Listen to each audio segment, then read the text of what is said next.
Vous avez sûrement déjà vu de jeunes hommes ou de jeunes femmes portant un badge arpenter les rues de votre quartier. Peut-être ont-ils frappé à votre porte et demandé s'ils pouvaient vous faire part de leur message. Ces jeunes hommes et jeunes femmes sont désireux de parler du Christ, car en tant que missionnaires, ils sont ses représentants. Que font les missionnaires? Et pourquoi le font-ils? Les Mormons, ou plus exactement les membres de l'Église de Jésus-Christ des Saints des Derniers Jours, ont envoyé des missionnaires prêcher l'Évangile de Jésus-Christ dès 1830. Mais ce ne sont pas les premiers à y avoir pensé. Des missionnaires parlent de Jésus-Christ depuis la nuit des temps. Plus de 2000 ans avant la naissance du Sauveur, le prophète Noé instruisit le peuple à son sujet, l'invitant à être baptisé en son nom et à suivre ses enseignements. Malheureusement, ça ne s'est pas très bien passé. Le peuple n'écouta pas Noé et Dieu inonda la terre à cause de leur méchanceté. Mais cela ne mit pas fin au travail missionnaire. Ésaïe prêcha le Rédempteur 700 ans avant sa venue. Puis, après que Jésus eut marché sur terre, servant, instruisant et expiant les péchés du monde, ses apôtres continuèrent de rappeler ses enseignements et d'inviter les gens à les suivre. Nous continuons simplement ce travail aujourd'hui. Samuel Smith fut le premier missionnaire de l'Église de Jésus-Christ des Saints des Derniers Jours. Il fut appelé à servir comme missionnaire par son frère, Joseph Smith, le prophète. Depuis, moins de 2 siècles plus tard, le Seigneur a appelé plus d'1 million d'hommes et de femmes à instruire et aider les gens à travers le monde.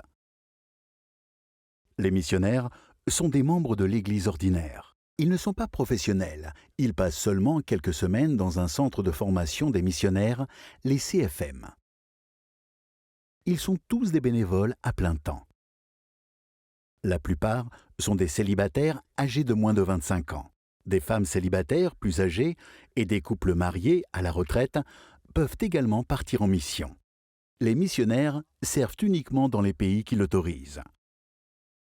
Il y a environ 400 missions à travers le monde, toutes présidées par un couple d'âge mûr. Les missionnaires ne choisissent pas leur lieu d'affectation et ne savent pas d'avance s'ils devront apprendre une langue étrangère.